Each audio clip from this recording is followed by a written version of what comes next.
Oke, izin mulai ya Mas Fahrun ya, Bapak-Bapak dan Ibu-Ibu. Assalamualaikum warahmatullahi wabarakatuh, selamat malam, salam sejahtera, salam bahagia, salam hormat, salam sehat, Om Swastiastu, Namo Buddhaya, dan salam kebajikan. Terima kasih sudah mau hadir di webinar santai tentang hipnosis, tentang hipnosis.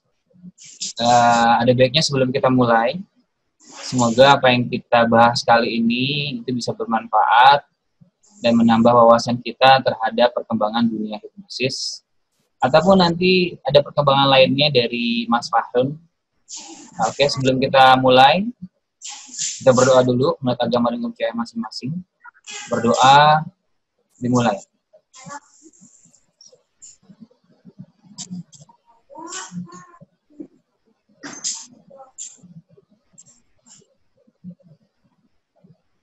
Berdoa, selesai.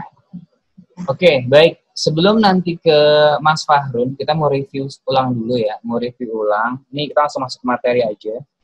Mau apa? Sebentar, ini masih ada yang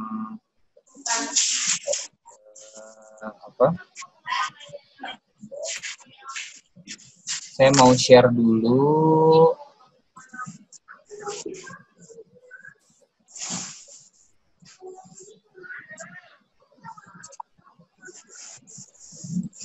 Oke, jadi kita punya 3 materi utama hari ini. Tadi yang dibuka-buka. Materi pertama itu paling kita review tentang hipnosis tentunya, hipnosis otomatis. Walaupun saya yakin di sini sudah banyak yang memahami apa itu hipnosis, tapi kita review sebelum kita masuk ke Mas Fahrun. Nah, di sini kita ngomongin hipnosis dari waktu ke waktu, dan saya yakin sekali lagi Bapak dan Ibu sudah tahu sejarahnya, lalu banyak sekali apa istilahnya, bahasanya apa ya, elaborasi sehingga hipnosis itu semakin meningkat. Tadi juga Pak Anton Tan sempat menyinggung soal apa namanya, berbasis kemana hipnoterapi yang dilakukan sama Pak Adi, ini kita bahas. Jadi kalau di video saya review sedikit dari perjalanan hipnosis ya, mungkin dulu ada dari Royal Touch, dan lalu Franz Anton Mesmer yang terkenal sekali, ada James Braid, ada Dave Elman, ada Nancy and Cartford School ya, lalu ada Ericksonian. Nah, dari perkembangan hipnosis, mereka berkontribusi banyak sampai satu ketika yang saya pelajari, hipnosis berkembang dan Freud pernah belajar, lalu akhirnya dia berpisah dan dia membuat satu psikoanalisis. Saya pun tahun lalu pernah melihat salah satu status dari Mas Fahrun itu mengatakan bahwa psikoanalis adalah lahir dari gagalnya hipnosis. Nah, itu kita, Mas Fahrun sempat bertanya-tanya tuh, satu grup WhatsApp itu bertanya-tanya apa nih yang disampaikan Mas Fahrun. Akhirnya tahun lalu saya sempat bikin dua kali seminar ya, dan alhamdulillah di situ ada Mas Fahrun. Nah, sekarang Mas Fahrun, karena ini semuanya praktisi hipnosis Mas Fahrun, jadi kalau saya ngomongin hipnosis, mereka udah tahu semua. Yang ditunggu adalah bintangnya Mas Fahrun plus juga nanti mungkin Mas Fahrun bisa kasih sinopsis tentang buku terbarunya itu Ego Strength ya, sama buku yang mau keluar ya tentang hipnosis sama psikoanalisis. Nah, pertanyaan kami nih, ketika Mas Fahrun kemarin melontarkan hipnosis adalah pertemuan antara psikoanalis dan hipnosis. Itu kira-kira gimana Mas Fahrun? Boleh bercerita Mas Fahrun sebentar sebelum nanti ada sesi tanya jawab. Iya, perjumpaan saya dengan hipnoanalisis sendiri itu sebenarnya bermula dari sebuah demonstrasi yang saya lihat ya di kampus saya dulu di National College of Psychoanalysis, di mana Prof. Sliver saat itu mempraktekkan uh, fenomena pasca hipnotik ya, amnesia yang ditimbulkan oleh sugesti pasca hipnotik. Nah, sebelumnya saya sudah pernah ikut pelatihan hipnosis ya di Indonesia, ya melalui sebuah lembaga tertentu lah. Dan saya sudah tidak asing dengan fenomena pasca hipnosis ya, sudah tidak asing dengan fenomena sugesti pasca hipnosis ya. Tapi ketika Prof. Sliver mempraktekkan hipnoanalisis dengan memunculkan efek amnesia ya, beliau memberikan pengantar yang sangat bagus. Beliau menunjukkan bahwa amnesia yang ditimbulkan oleh sugesti pasca hipnosis sesungguhnya adalah bukti dari keberadaan ketidaksadaran.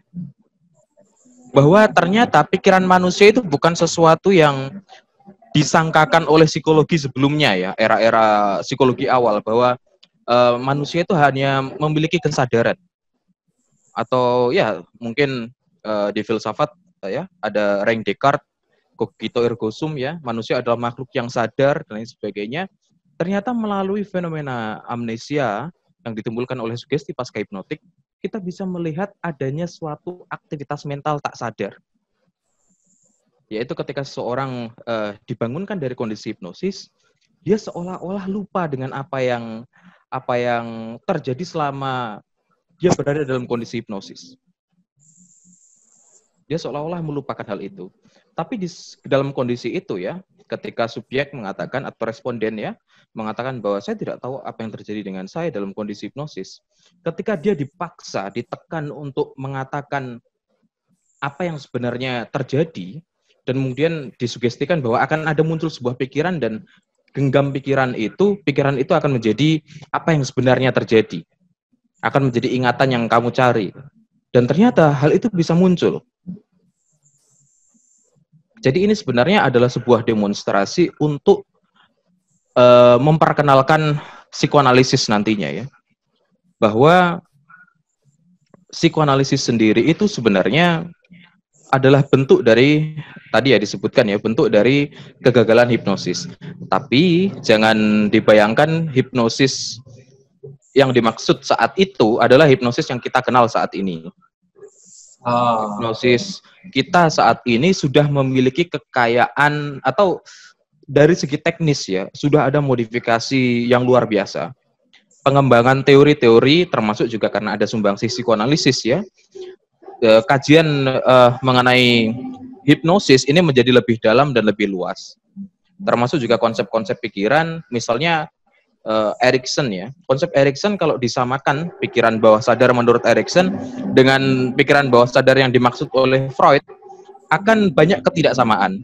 Tapi kalau diambil dari psikoanalisis berorientasi psikologi ego, akan banyak sekali persamaan. Mengenai fungsi-fungsi otomatis, sintetik integratif, dan lain sebagainya. Jadi ada beberapa titik di mana pada perkembangannya saat ini ya, hipnosis itu memiliki banyak pertautan dengan psikoanalisis. Tapi secara historis, psikoanalisis sendiri lahir dari kegagalan hipnosis, yang mana saat itu hipnosis tidak lebih dari sekedar teknik sugesti. Jadi hipnosis hanya teknik sugesti. Hipnosis hanya tentang ada seseorang yang berusaha untuk menidurkan seseorang. Bahkan saat itu yang namanya hipnosis itu selalu ada istilah tidur hipnosis. Ada dua istilah ya nanti, tidur normal dan ada tidur hipnosis. Dan istilah hipnosis selalu dikaitkan dengan istilah tidur hipnosis ini. Kita tidak mengenal saat itu ada yang namanya hipnosis mata terbuka gitu ya, atau waking, hipnosis waking hipnosis, kita tidak mengenal saat itu. Termasuk juga sugesti saat itu bersifat direct ya, kita nggak kenal yang namanya covert hipnosis, conversational hipnosis, saat itu nggak diketahui. Yang diketahui hanyalah ya namanya hipnosis itu bagaimana seseorang atau ahli hipnotis membawa seseorang masuk dalam kondisi tidur hipnosis kemudian menanamkan sugesti-sugesti tertentu. Trans. Ya, ya betul. Hanya saja memang kemudian banyak sekali ditemui kegagalan-kegagalan. Okay. Bahkan sebenarnya si pencipta teknik sugesti, yaitu Dr. Bernheim ya, dari sekolah Nancy di Prancis, dia sendiri sebenarnya kebingungan. Kalau kita baca bukunya La Suggestion itu ya, atau The Suggestion, bukunya Dr. Bernheim, beliau sendiri memberikan catatan-catatan tentang kesulitan-kesulitan metode sugesti. Bahwa ada titik-titik di mana sugesti itu tidak bisa dilakukan. Khususnya misalnya orang yang menolak untuk dihipnosis, orang yang dia memiliki stigma yang negatif tentang hipnosis, atau dia memiliki ekspektasi yang terlalu tinggi terhadap hipnosis.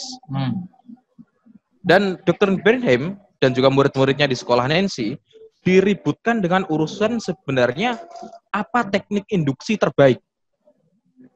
Apa teknik terbaik untuk membawa orang masuk dalam kondisi tidur hipnosis. Dan Freud terlibat dalam kebingungan itu. Ya, Dr. Freud, pendiri psikoanalisis, terlibat dalam kebingungan itu sampai akhirnya dia memutuskan untuk meninggalkan hipnosis seutuhnya dan mengembangkan apa yang saat ini kita kenal sebagai psikoanalisis. Begitu, Mas Yusti. Nah, ini menarik buat saya ya. Artinya di IHC itu mempelajari hipnoanalisis. Pun kemarin saya bilang kemarin Mas Farun, saya baca 2 buku dari Dr. Wolfberg ya. Saya menemukan satu kalimat yang menurut saya menarik gitu, ketika dia bilang hipnoanalisis adalah psikoanalisis. Hanya memang di buku ini membahas banyak tentang analisis mimpi, post-hypnotic suggestion, lalu ada terapi-terapi penggunaan hipnoanalisis ya, kayak menatap lampu, ada revivification, ada regression. Maksud saya, apakah itu pertemuan yang Mas Fahrun maksudkan, bahwa pertemuan antara hipnoanalisis dan psikoanalisis, antara hipnosis dan psikoanalisis adalah ketika penggunaan regresi atau revivification. Ini titik temunya di metode menganalisis tentang kejadian di masa lalu, ataukah ada yang lain, Mas?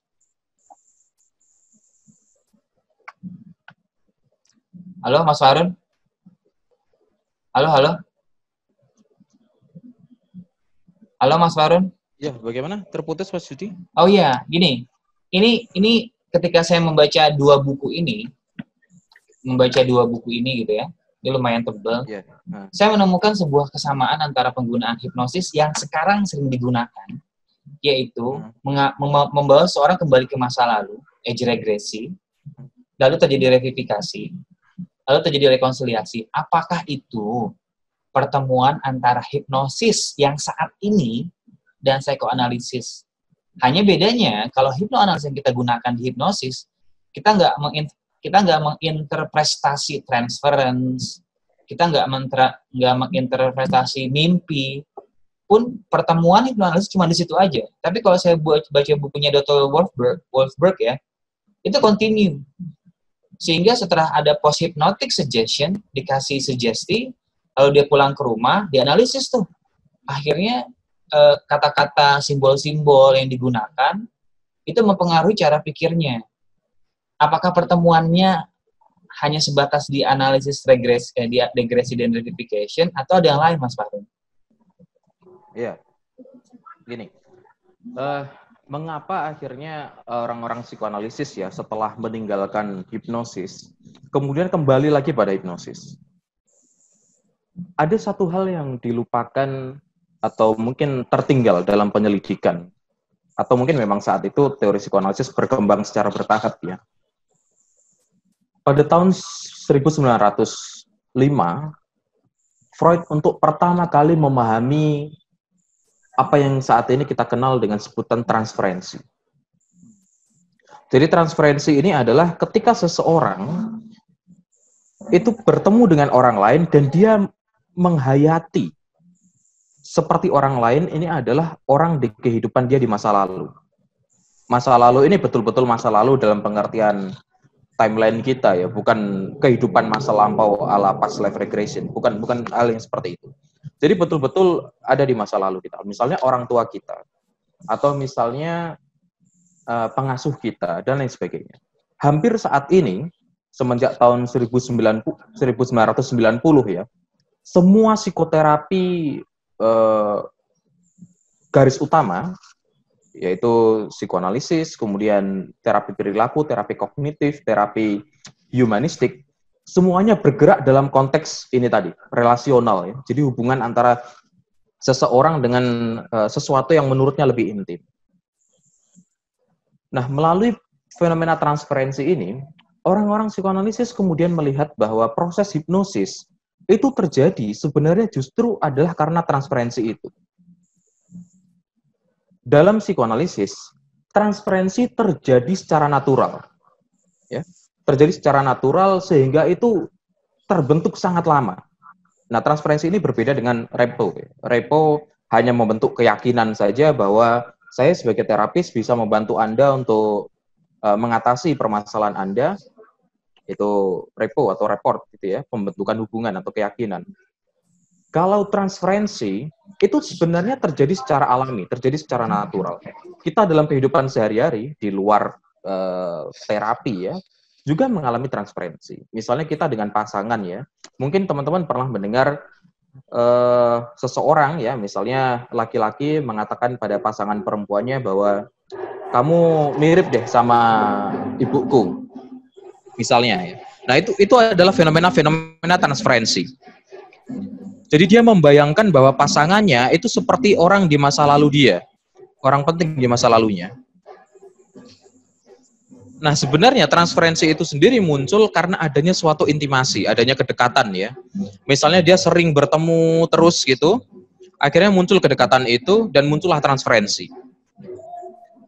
Nah, dalam konteks klinis yang kita bicarakan ya, dalam konteks terapi, transferensi ini muncul kalau dalam psikoanalisis dia sangat lama.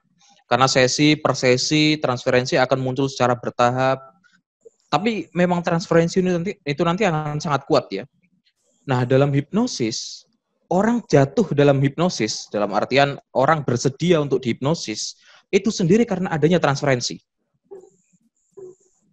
Ya. Ketika seorang ahli hipnotis melakukan tes sugestivitas misalnya,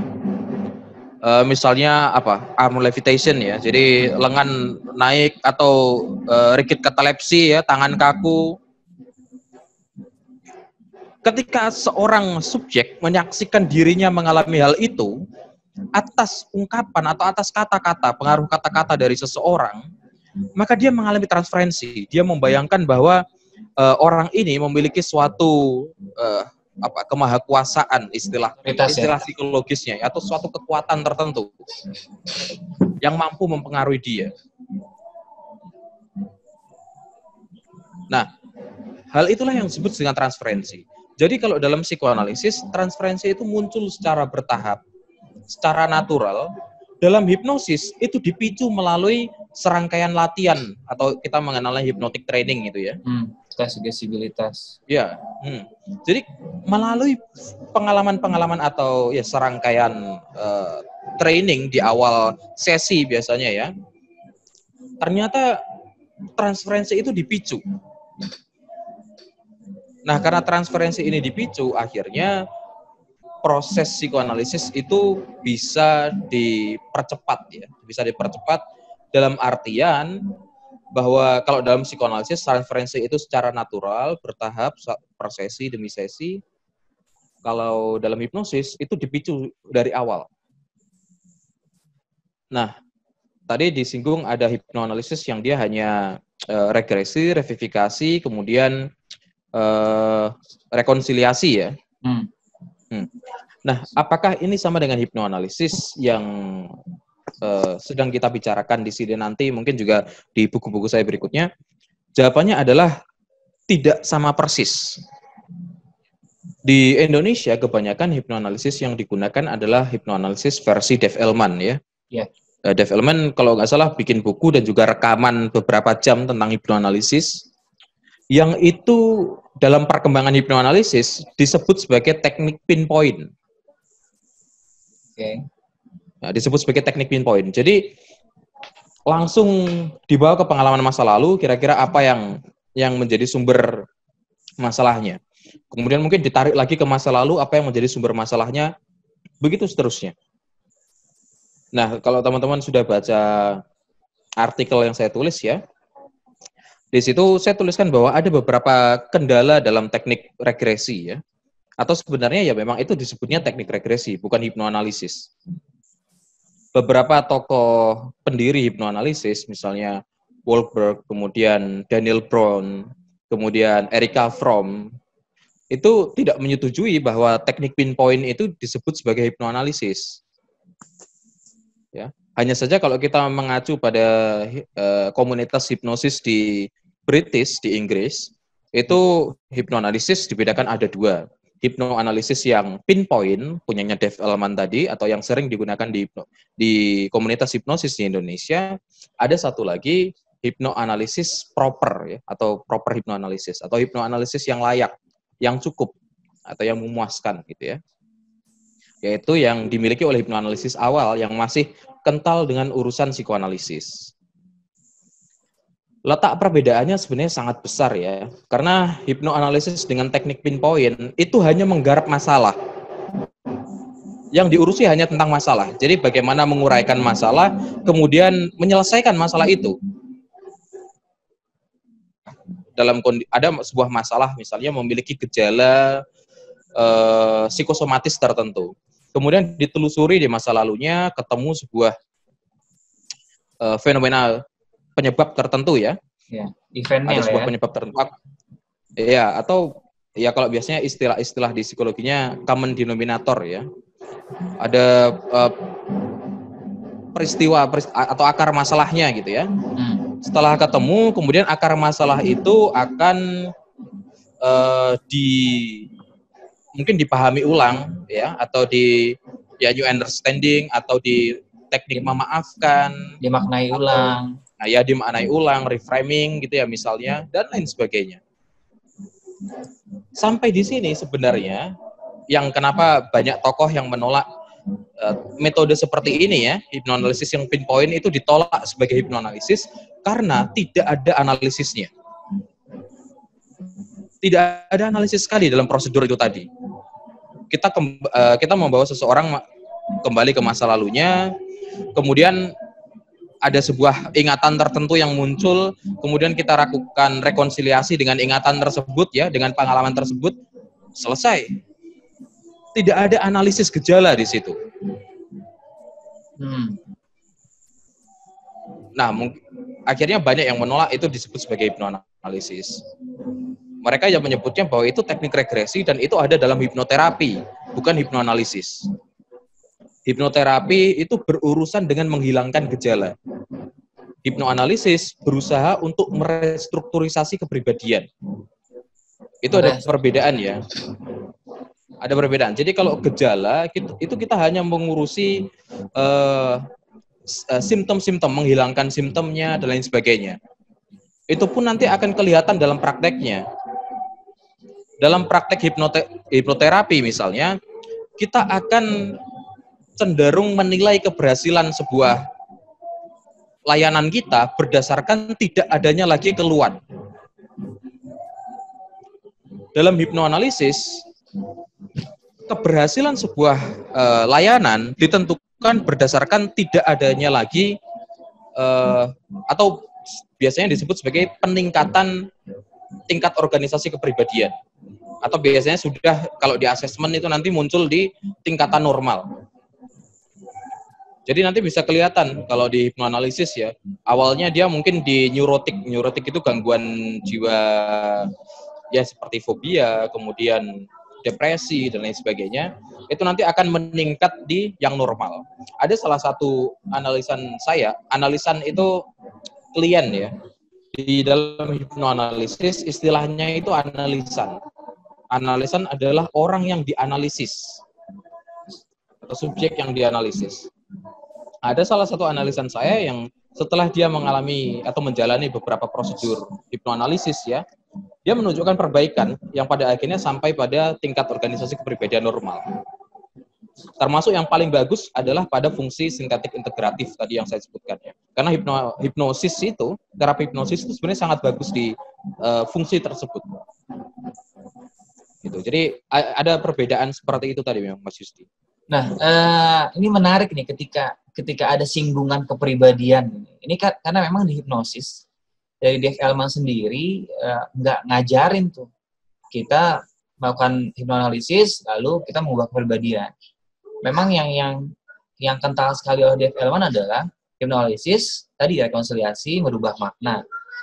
Kalau kita masuk ke konteks perubahan atau restrukturisasi kepribadian, ini kan berat banget nih. Artinya hipnosis juga harus menyiapkan diri, waktu dan tenaga dan segala macamnya dan respon-responnya. Sementara di hipnoanalisis ini emang sesinya panjang saya lihat. Lalu pertanyaan saya adalah, apakah memang dalam hipnoanalisis yang digunakan Mas Fahun selama ini, memang sesinya panjang, lalu mengukur perubahan kepribadian itu bagaimana, Mas? Ya, jadi memang untuk si analisan ini ya, karena di klinik saya tidak libur ya, dalam artian tidak libur betul-betul tutup, jadi masih ada janji temu, tapi tentu saja tetap dengan sesuai dengan protokol kesehatan ya. Jadi ada salah seorang analisan yang ketika dia masuk, jadi ada sebuah prosedur umum ya untuk masuk atau menjalani hipnoanalisis. Yang pertama pasti adalah pembukaan. Pembukaan itu ya saling berkenalan, kemudian mengisi formulir kesediaan untuk menjalani proses hipnoanalisis ya. Nah, biasanya mulai sesi kedua itu masuk ke dalam assessment. Assessment itu bentuknya wawancara. Jadi ada yang namanya wawancara fungsi mental. Itu sangat mudah sebenarnya untuk dilakukan. Penciptanya memang seorang psikolog ya, tapi juga seorang psikoanalis dan juga seorang psikiater, namanya Leopold Belak. Mungkin kalau ada yang dari psikologi di sini, beliau juga pencipta dari TAT, Thematic Apperception Test ya, salah satu teknik proyeksi. Jadi melalui wawancara ini, nanti ada 12 fungsi mental yang diukur. Jadi itu nanti akan kelihatan pertama ada fungsi misalnya fungsi adaptasinya, bagaimana dia beradaptasi. Kemudian ada juga fungsi-fungsi tentang hubungan objek, bagaimana dia berhubungan dengan orang lain. Itu nanti kita bisa tentukan. Jadi dalam proses hipnoanalisis, ingat karena kita menyelami kepribadian seseorang ya, bukan hanya mengotak-atik masalahnya saja, otomatis memang betul kata Mas Yusti tadi ya. Jadi tantangannya juga akan lebih tinggi, tantangannya akan lebih besar juga. Jadi akan sangat rawan untuk mengalami yang namanya acting out. Acting out ini bukan abreaksi ya. Abreaksi kan hanya ledakan emosi saja, misalnya orang menangis, menjerit, kemudian mungkin memukul-mukul meja atau mungkin memukul kepalanya atau badannya sendiri ya.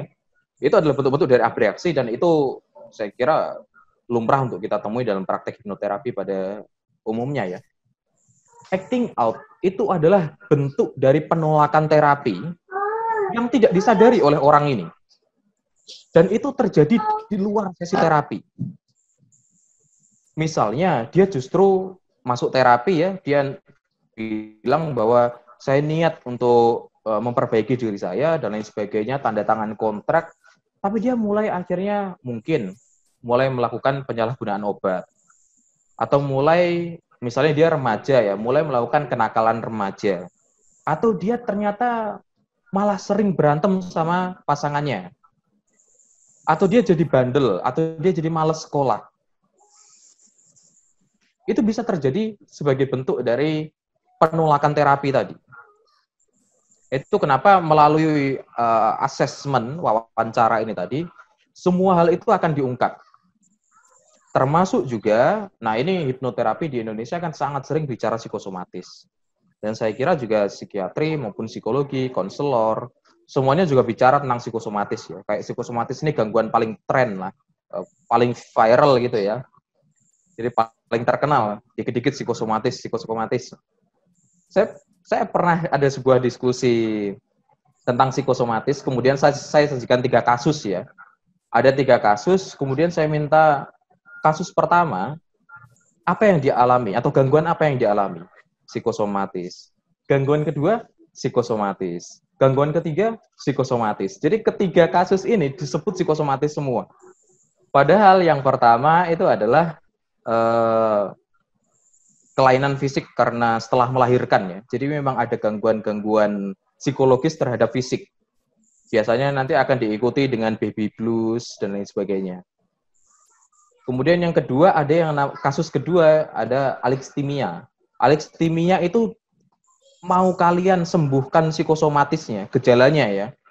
Gejalanya mau kalian hilangkan, misalnya dia sering migrain ya, atau mungkin dia punya asam lambung tapi tidak ada penjelasan fisiologisnya.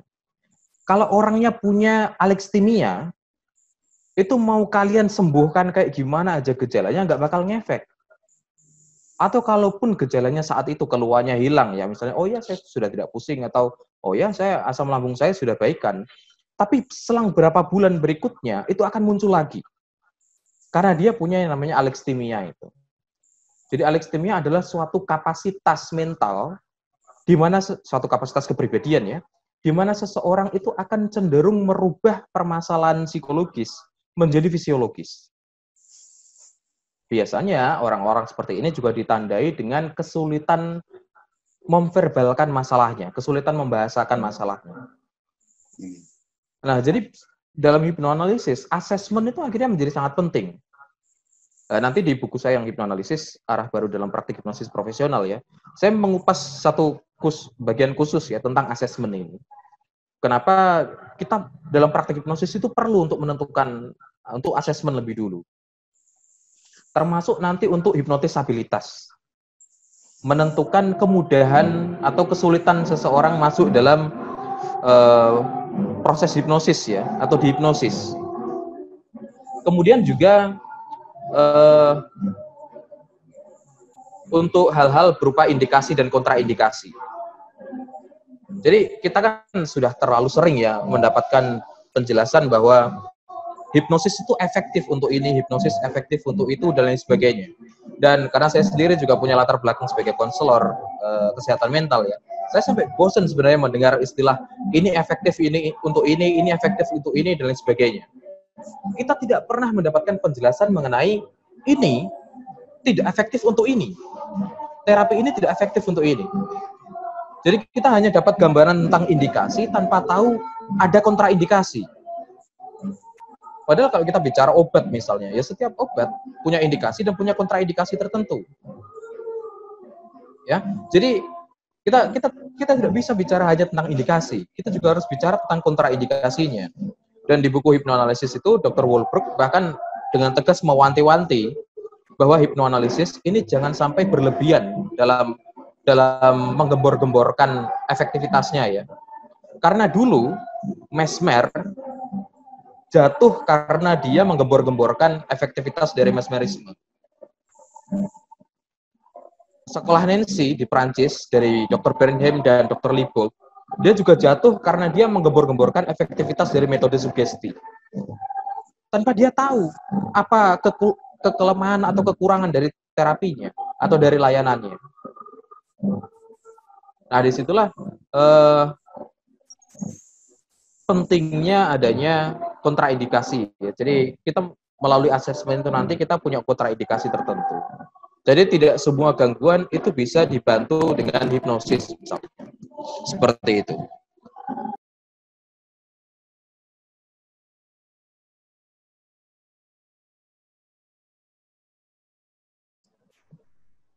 Oke, Mas Fahrul, terima kasih. Ini mohon kesadarannya ini di mute kalau misalkan ada sesi diskusi, jadi bisa lebih terdengar.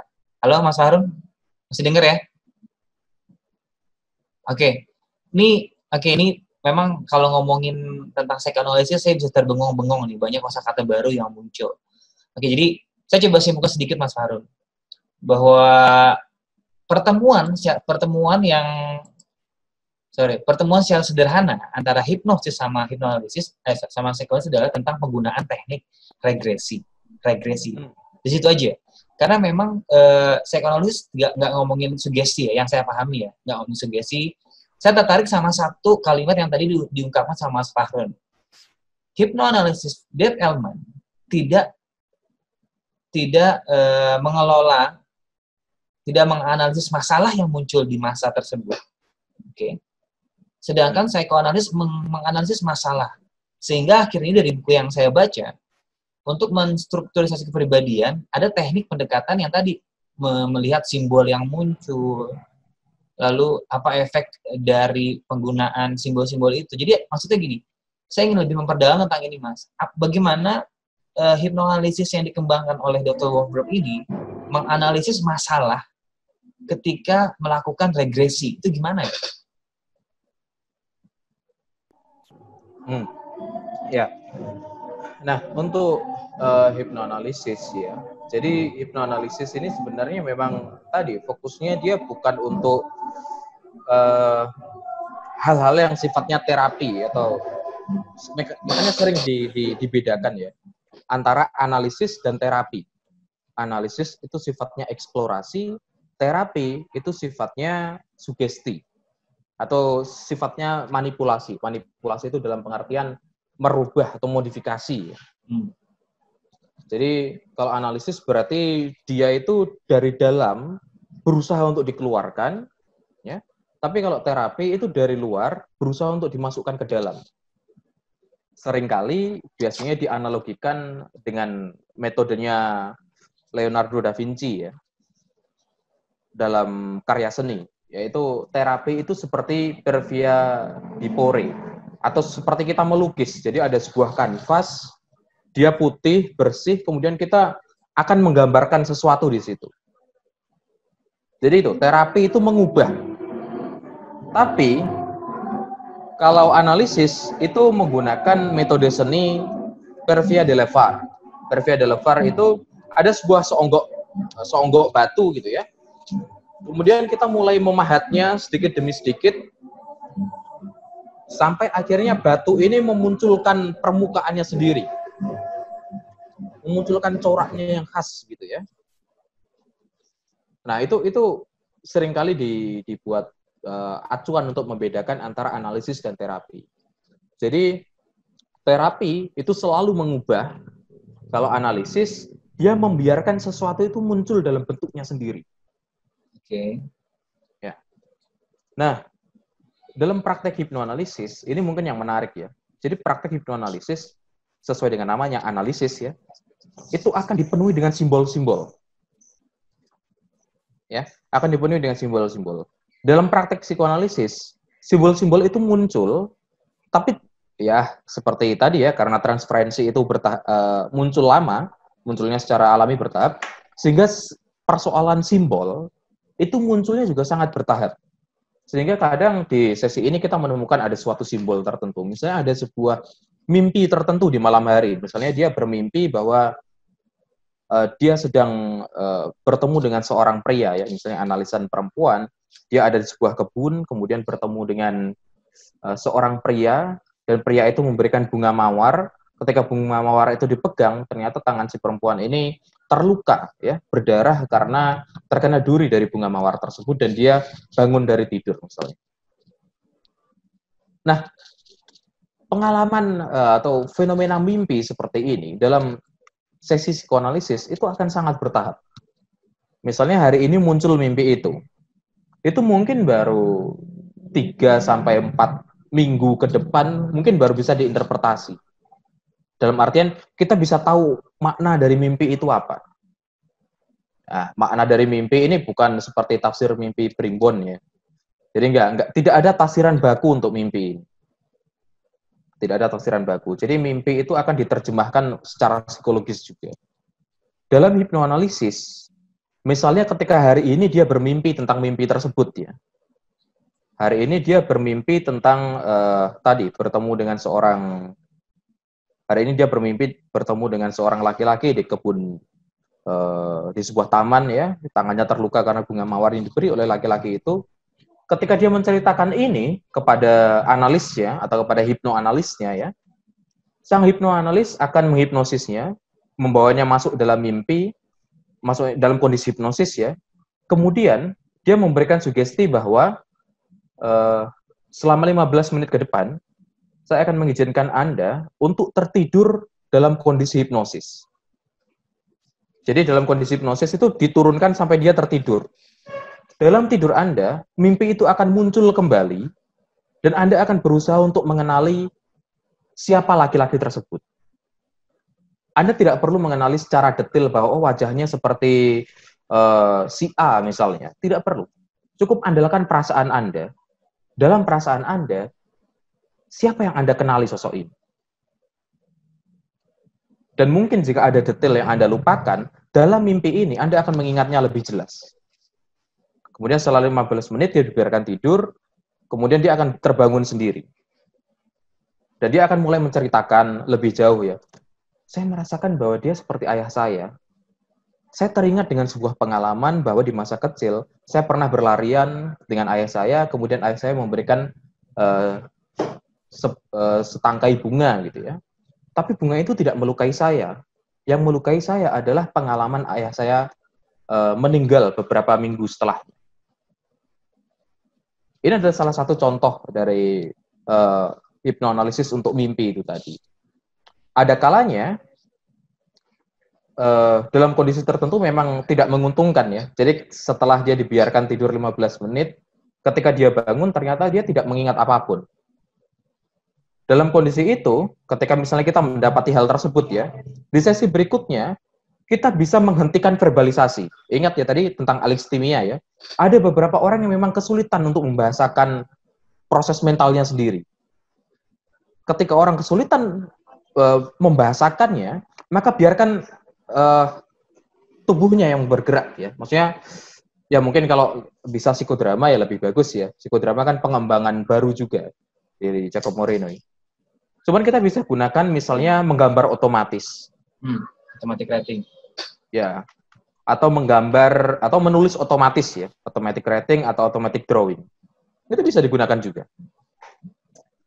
Dalam beberapa kondisi ada kalanya kita tidak memungkinkan waktu untuk membawa dia masuk tidur ya.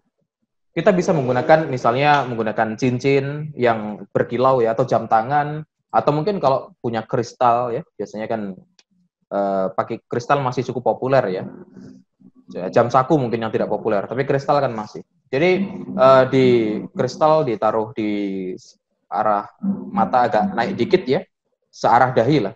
Kemudian dibiarkan untuk menatap kristal itu sambil membiarkan kilauan kristal itu ya, kilauan kristal itu untuk memunculkan fantasi-fantasi atau gambaran-gambaran tertentu. Nah, itu juga bisa digunakan. Jadi dalam hipnoanalisis sebenarnya sudah ada arah menuju itu tadi ya, bahwa hipnosis tidak selalu menutup mata, tidak selalu dalam urusan tidur.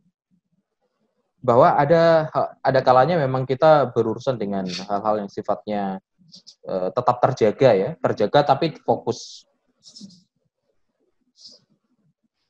Gitu. Jadi mengenai hipnoanalisis tadi memang urusannya seperti itu akhirnya ya.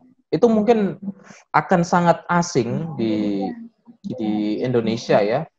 Akan sangat asing dalam pengertian karena selama ini teknik regresi dipahami hanya sebatas tadi berusaha kembali ke masa lalu, kemudian revivifikasi ya sampai merasakan perasaannya, kemudian direkonsiliasi. Cuman ya seperti yang pernah saya diskusikan dengan Mas Yusdi bahwa beberapa penelitian yang menggunakan teknik Rorschach dalam psikologi, teknik bercak tinta, mengatakan bahwa ketika seseorang masuk dalam teknik regresi, ya, orang mengalami regresi dalam setting terapi itu tadi, sekalipun dia mengatakan bahwa dia merasakan pengalaman di masa lalunya, merasakan atau revivifikasi itu tadi ya, ternyata revivifikasi tersebut hanya sebatas permainan peran. Hanya sebatas ego yang bergeser ya. Hanya semacam ego state yang dia memerankan peran seolah-olah itu adalah masa lalu. Nah, penelitian seperti ini, jika kita mau menerapkan hipnosis yang proper tadi, hipnoanalisis yang proper, pada akhirnya akan apa ya, seiring berjalannya waktu akan jatuh sendiri teknik-teknik seperti ini. Karena penelitian telah membuktikan bahwa hal itu tidak berlaku ternyata. Bahwa ternyata teknik regresi tidak betul-betul ada verifikasi. Itu hanya permainan peran. Jadi ketika ada permainan peran, atau itu hanya bermain peran, tidak ada verifikasi dalam pengertian psikologis yang asli, ya itu bukan regresi sama sekali. Iya. Oke. Jadi akan implikasi teknis juga. Oke, ini Mas Fahrun ini ternyata dalam sekali ya. Maksudnya kalau memang kita yang mempelajari adalah tadi tentang bagaimana penggunaan hipnoanalisis untuk mencari event, lalu merekonsiliasi, bahkan sekarang juga udah berkembang dengan penggunaan editing submodalitas yang saya sampaikan kemarin. Jadi ketika dalam konsep verifikasi, lalu di masa itu si klien itu merubah kualitas warna, suara, dan gambarnya. Dan ini yang berkembang. Hanya memang ketika tadi menganalisis masalah, lalu menggunakan simbol itu belum sampai ke situ ya. Di development tidak ada penggunaan simbol-simbol, automatic drawing, automatic writing, belum. Saya sih sedikit bertemu bahwa penggunaan regresi yang tadi mungkin Mas Harun bilang itu bukan regresi sama sekali, karena memang tidak ada sebenarnya dalam teknik Rorschach gitu. Nah, mungkin ini ada pertanyaan kali ya, ada pertanyaan yang akan diajukan oleh peserta. Silakan kalau ada yang mau bertanya, monggo. Ada yang mau bertanya? Halo? Boleh di chat dulu, ada yang mau bertanya, saya berikan waktu untuk bertanya. Karena kalau saya sedikit pahami nih, hipnoanalisis yang dipahami oleh Mas Fahrun, yang dilakukan sama Mas Fahrun dalam sekali, dan merestrukturisasi kepribadian. Sedangkan hipnoanalisis yang diajarkan Dave Hellman ya hanya rekonsiliasi, memaknai ulang, membingkai ulang, dan sebatas itu aja. Karena kalau kita sudah masuk ke konteks kepribadian, ya punya latar belakang psikoanalisis atau punya latar belakang psikologi, sehingga melakukan assessment itu berdasarkan assessment yang sudah ada. Oke, mungkin ada yang mau bertanya, silakan Dr. Yuli. Halo Dr. Yuli. Halo. Ya, silakan. Pak Fahrun, izin tanya. Dari pengalaman, boleh? Ya, nanti habisnya Mas Huda ya, 2 pertanyaan dulu ya. Iya. Pak Fahrun, dari pengalaman Pak Fahrun untuk melakukan psikoanalisis pada analisan, itu kira-kira bukan berapa lama sesinya? Maksudnya berapa lama terapi, kemudian sampai berapa lama assessment bisa dilakukan, kemudian sampai tadi kan dibilang kita hampir bisa merestrukturisasi personalitas dari analisan tersebut. Mohon di-share pengalamannya Pak Fahrun. Ya. Satu lagi ya, Mas Huda ya. Mas Huda, boleh silakan Mas Huda. Terima kasih Dr. Ruci. Ruci siapa? Assalamualaikum. Waalaikumsalam. Pak Huda. Waalaikumsalam. Oke. Terima kasih semuanya. Selamat malam semuanya. Ini kajian yang sangat luar biasa sebenarnya. Saya baru tahu ternyata ada apa ya,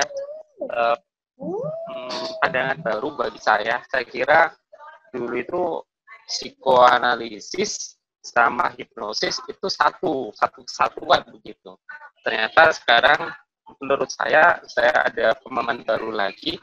Ternyata itu berbeda gitu. Oke. Nah, yang mau saya tanyakan, ada psikoanalisis itu tadi kan ada gangguan 1, gangguan 2, gangguan 3 gitu ya. Nah, itu apakah pada saya pernah tahu di buku buku saku ya, BPTG itu. Nah, itu ada aksis gitu. Apakah sama seperti aksis itu gitu? Gangguan 1, 2, 3 gitu. Untuk Mas Barun, mungkin bisa kami juga dijelaskan itu. Terima kasih. Baik, silakan Mas Fahrun. Ini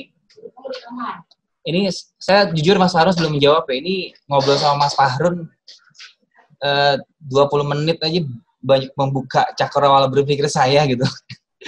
Silakan Mas Fahrun, ada 2 pertanyaan dari Dr. Uci sama Mas Huda. Monggo. Oke, kita mulai dari Mbak Yuli Suciati ya. Jadi berapa sesi yang dibutuhkan? Nah, persoalan sesi ini saya kira akan selalu dipertanyakan ketika kita menyangkut psikoanalisis juga ya. Karena seperti yang diketahui bahwa psikoanalisis itu lama, prosesnya memang sangat lama. Tadi ya, karena tujuannya memang berbeda. Psikoanalisis tidak berusaha untuk mengatasi masalahnya. Anda datang ke psikoanalis dengan keluhan bahwa saya mengalami fobia. Psikoanalis kemudian akan melakukan wawancara, mengagendakan acara tertentu ya, kemudian melakukan formulasi kasus. Dan dari situ analis akan mengatakan bahwa masalah Anda ini akan selesai ditangani oleh misalnya seorang hipnoterapis atau seorang psikolog misalnya, atau seorang psikiater, atau seorang konselor klinis misalnya. Kecuali Anda menginginkan sesuatu yang lebih.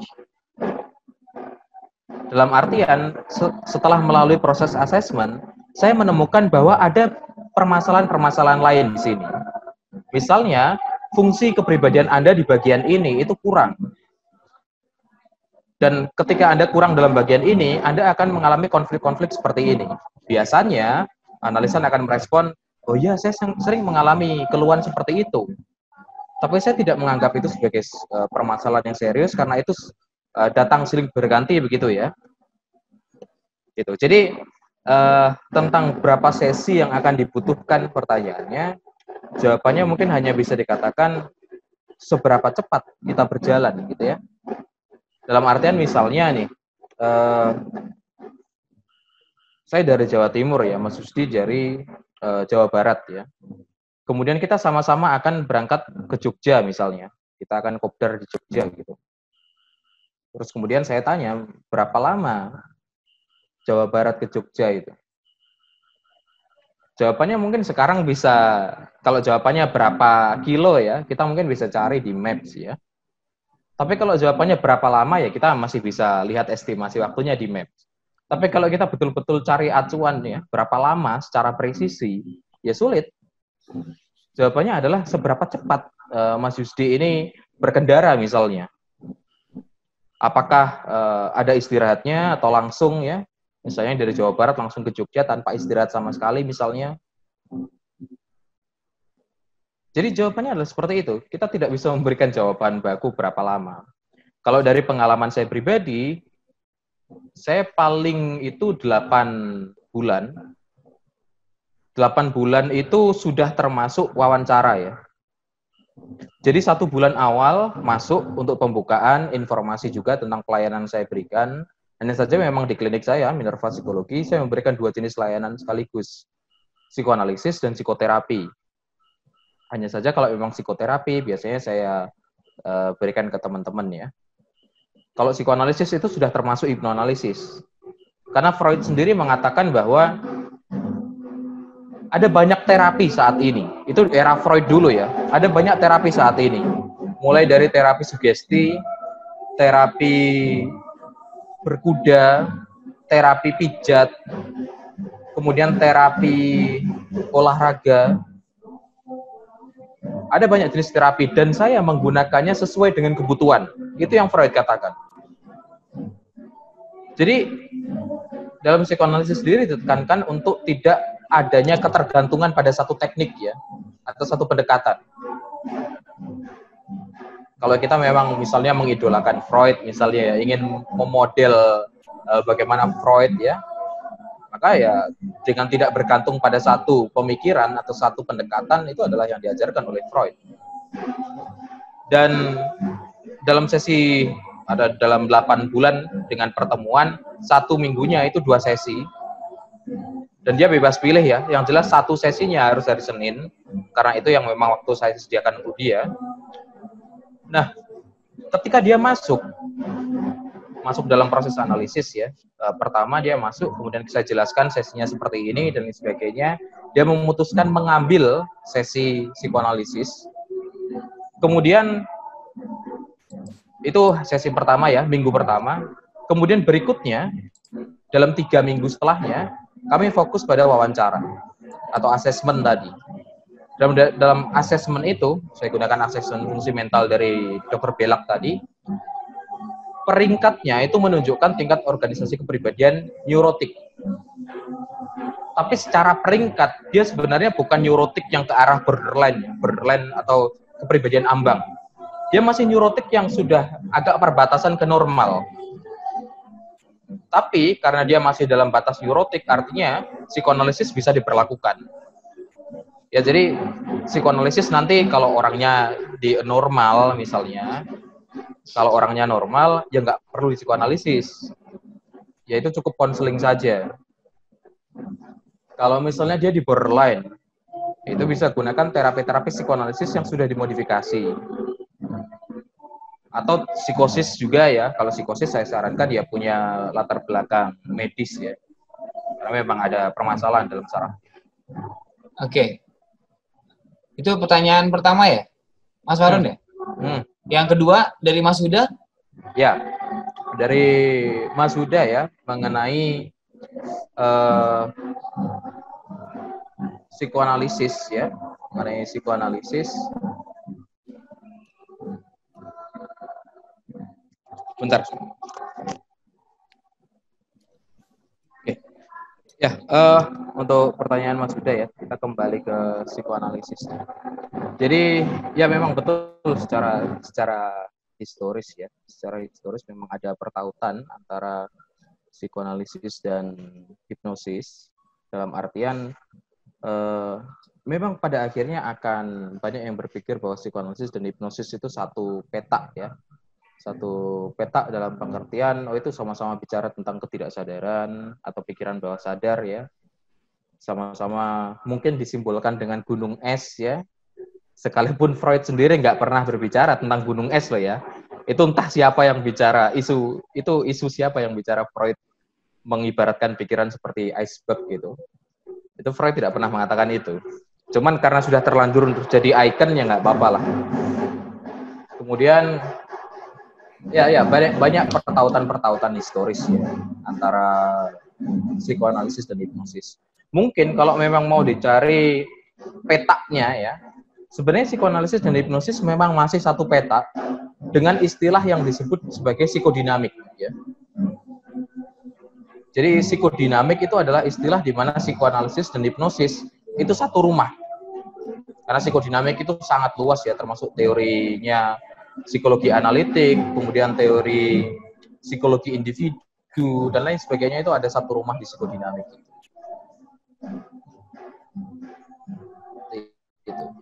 Oke, itu ya pertanyaan yang kedua. Jadi memang ada pertautan. Ini satu pertanyaan dari chat nih, Mas Fahrun. Kalau kita menangani kasus abreaksi di hipnoanalisis, kan? Saat itu saya pernah mempelajari psikodrama dari Pak Asep Herugani sama Jacob Moreno. Jadi ketika ada pengalaman atau tertrigger seseorang ketika dibawa ke dalam kondisi ke masa lalu gitu ya, terus tertrigger emosinya, lalu kita memang menyarankan dia untuk mengeluarkan unfinished business-nya.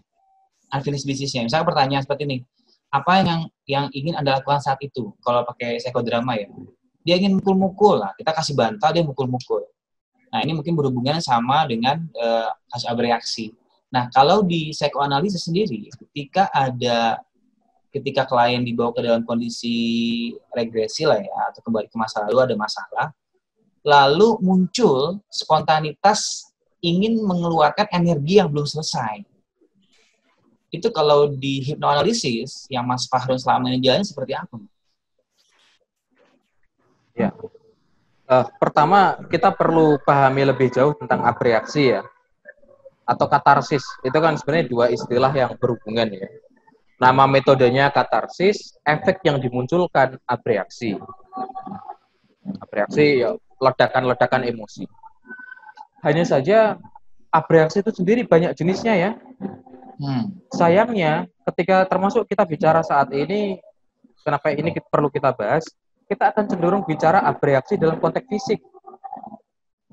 Abreaksi konteks fisik itu ya yang menangis, yang menjerit, ingin memukul tadi ya. Jadi selalu kita bicaranya dalam konteks abreaksi fisik. Padahal abreaksi tidak hanya soal itu. Bahkan kalau kita bicara metode katarsis ya, kesembuhan itu didapatkan melalui abreaksi psikologis, bukan fisiknya. Sekarang bahkan sudah jadi kritik umum ya, dari kalangan psikologi ke kalangan hipnosis, bahwa ya termasuk kemarin ada kasus motivator yang juga hipnoterapis ya, di mana abreaksi yang dia timbulkan oleh psikologi dikritik itu bukan kesembuhan, lega itu nggak sembuh, ya kan? Freud pun sendiri juga mengkritik metode katarsis seperti itu akhirnya dia mengembangkan psikoanalisis. Nah, ini karena penekanan pada umumnya selalu bicara tentang abreaksi fisik. Padahal yang diutamakan adalah abreaksi psikologis. Abreaksi psikologis itu adalah tadi sebenarnya lepasnya unfinished business ya. Jadi unfinished business yang ada di pikiran bawah sadar kita itu lepas menuju kesadaran kita. Nah, ketika seseorang mengalami abreaksi psikologis, dia mulai lega ya, energinya mulai terkumpul kembali. Itu kenapa kalau kita bicara katarsis itu sebenarnya kita selalu bicara soal fisiologi ya. Fisiologi dalam pengertian kita selalu bicara tentang yang namanya energi dalam konteks fisiologi ya. Dalam artian bahwa energi itu diatur oleh hukum termodinamika ketiga ya, energi tidak diciptakan, tidak dimusnahkan, melainkan hanya berubah bentuk. Jadi ketika seseorang dia memendam suatu urusan yang tidak selesai dalam pikiran bawah sadar dia, urusan itu ada di pikiran bawah sadar dia karena dia dilingkupi oleh energi yang menjaga dia di situ. Jadi ketika ada abreaksi psikologis ya, energi ini dilepaskan akhirnya, menguap. Ya, energi ini menguap dan akhirnya didapatkan oleh sisi orang ini. Akhirnya dia setelah abreaksi psikologis dia merasa punya energi lebih. Dan energi lebih itu biasanya akan digunakan oleh proses kognitif dia untuk memaknai ulang, untuk bingkai ulang. Ya, membingkai ulang, termasuk juga memberikan sugesti-sugesti yang menurut dia lebih tepat di kehidupan dia sekarang. Self-talk lah ya. Ya, jadi harus itu, bukan abreaksi fisik kuncinya ya. Kuncinya adalah abreaksi psikologis. Oke. Thank you Mas Faru. Ini ada 2 pertanyaan lagi ya. Ini satu term lagi. Ini ada 1 pertanyaan nih. 2 pertanyaan dari Dr. Uci masih melanjutkan gitu loh kan. Kepribadian analisa normal. Adakah objektif tools untuk hal demikian? Yang kedua adalah, apakah dalam analisis juga ada blocking atau area kritis? Ya, untuk Mbak Yuli Suciati ya. Jadi betul ada yang namanya asesmen fungsi ego atau asesmen fungsi mental. Jadi itu ada sebuah perangkat wawancara yang kita lakukan wawancara ya. Kita lakukan wawancara, kemudian data wawancara itu kita lakukan scoring. Nah, nanti yang muncul itu adalah bentuk peringkat, ya, bukan data berupa dia masalahnya apa konflik yang dialami, enggak. Hanya dalam bentuk peringkat saja. Nah, dalam bentuk peringkat itu nanti kita bisa menentukan formulasi kasusnya. Formulasi kasusnya dalam artian apakah orang ini akan menjalani sesi hipnosisnya seminggu sekali, atau mungkin seminggu beberapa kali, atau mungkin dia mungkin tidak sesuai dengan teknik induksi tertentu. Mungkin teknik induksi yang melibatkan fisik ya. Dia mungkin tidak menyukai, dia lebih suka yang imagery misalnya, membayangkan. Itu nanti juga bisa dilihat dari hal itu. Nah, ya itu termasuk objective tool ya. Cuman kalau memang mau maksud objective tool di sini adalah sesuatu yang sifatnya sangat-sangat objektif dalam pengertian empiris ya. Jadi dalam psikoanalisis sendiri ada yang namanya psychodynamic diagnostic manual. Ini mungkin tadi nyambung ke Mas Nurul Huda ya. Jadi kalau di psikiatri, psikologi, diagnosis pakai PPDGJ ya kalau terjemahan bahasa Indonesia. Atau kalau di luar negeri ada DSM, ada ICD ya, Diagnostic Statistical Manual atau International Classification of Disorder. di psikoanalisis itu ada yang namanya psychodynamic diagnostic manual. Itu diperuntukkan untuk mereka semua ya yang terlibat dalam brand psikodinamik. Artinya hipnosis masuk di sana. Karena hipnosis juga bagian dari psikodinamik ya. Dari psikologi yang berorientasi psikodinamik. Jadi ada seperangkat tes-tes psikologi ya, misalnya tes MMPI, kemudian tes-tes tes swab, tapi bukan swab untuk corona ya, namanya swab, Sadler-Weston Assessment Personality. Dan banyak sebenarnya tes-tes lain termasuk juga tes Rorschach bercak tinta ya. Cuman saya kira ya itu hanya bisa diterapkan untuk orang-orang yang ya kalau nggak psikiater ya psikolog ya kalau di Indonesia. Tapi untuk yang wawancara fungsi ego itu bisa diterapkan oleh semuanya. Oke, satu lagi nih nanti Mas Harun 2, abis ini udah ya kita closing karena memang sudah cukup malam. Tadi apakah ada area kritis ketika ada analisis? Satu lagi bisa digunakan sama kasus psikotik nggak nih Mas Pak Imron ya? Karena begitu di rumah sakit. Setelah dua pertanyaan itu saya simpulkan kita closing ya karena memang dibuat nggak terlalu lama nih biar apa ya menikmati kajian-kajiannya Mas Fahrun nanti. Silakan Mas, 2 pertanyaan lagi Mas. Iya. Jadi apakah ada analisis? Apakah dalam analisis juga ada blocking area kritis? Ya, jawabannya tentu ada. Ya, blocking area kritis itu adalah proses mental atau proses defense, ya, proses pertahanan yang itu akan selalu terjadi pada siapapun. Bahkan orang yang dalam dunia sosial ya mungkin disebut nyablak, yang gampang nyerocos, gampang nyinyir misalnya ya, itu pun dia juga tetap punya yang namanya blocking area ya. Jadi nggak ada orang yang benar-benar dia kayak nggak ada saringannya gitu ya. Selalu punya saringan. Selalu bahkan ada titik-titik sensitif dalam diri manusia itu. Contoh misalnya ya, seorang analisan yang dia memang taat beragama ya. Dia seorang perempuan patuh beragama, sehingga ketika dia masuk dalam sesi terapi, dia selalu, bahkan sebenarnya kalau kita sebenarnya tidak cukup berpengalaman pun akan tahu bahwa si ibu ini cenderung menghindari topik yang membahas tentang suaminya. Akan selalu menghindari topik tentang suaminya. Ketika dia disampaikan ya, dia mengatakan bahwa ya karena di agama saya dilarang membicarakan aib suami. Ketika akhirnya bisa dinegosiasi ya, akhirnya dia berani untuk mengutarakan permasalahan dia dengan suaminya. Nah, sampai di sini, kalau kita menggunakan hipnoanalisis yang pinpoint, atau kita menggunakan hipnoterapi, kita akan cenderung untuk puas. Oh, dia sudah berani membuka diri. Dalam hipnoanalisis, karena kita memiliki pemikiran atau asumsi dasar bahwa manusia selalu memiliki dorongan untuk menyembunyikan sebagian dari dirinya pada orang lain, pada dunia, ya, akhirnya kita bisa memahami bahwa sekalipun dia sudah berusaha terbuka, kemungkinan masih ada sesuatu yang berusaha untuk dia sembunyikan. Dan terbukti benar dalam proses analisis di kemudian hari, tampak dengan jelas bahwa dia mengatakan, di awal saya mengatakan bahwa saya tidak berani mengatakan tentang suami saya, menghindari topik tentang suami saya, karena ada batasan agama tentang hal itu. Tapi sekarang saya menyadari bahwa ini bukan hanya sebatas batasan agama itu saja atau larangan agama. Ini adalah sesuatu yang sifatnya sangat traumatik. Di mana semasa kecil, ayah saya itu orang yang sangat keras, ya, orang yang sangat tegas. Dia tidak segan-segan untuk memukul, untuk mengunci saya di kamar mandi, di ruangan yang gelap, ketika saya melakukan hal-hal yang tidak menyenangkan dia. Dan di sini saya membayangkan, saya bisa merasakan bahwa suami saya itu memiliki kemiripan dengan ayah saya. Mulai dari ketegasannya, dia memegang komitmen, ya.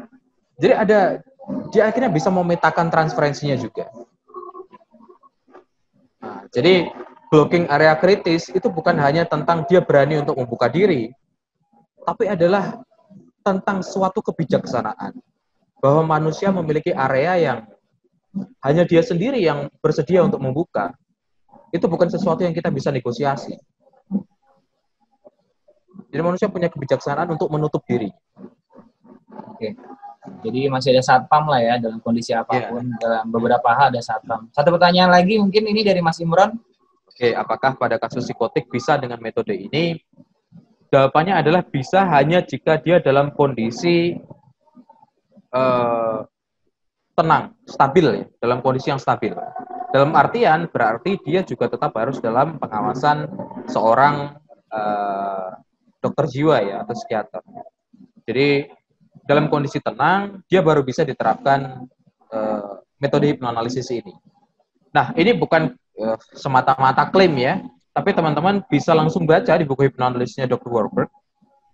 Buku itu dibagi jadi dua, studi kasus, bagian pertama, bagian kedua adalah tentang hipnoanalisis, tentang teori-teorinya, yang kebanyakan adalah teori psikoanalisis ya.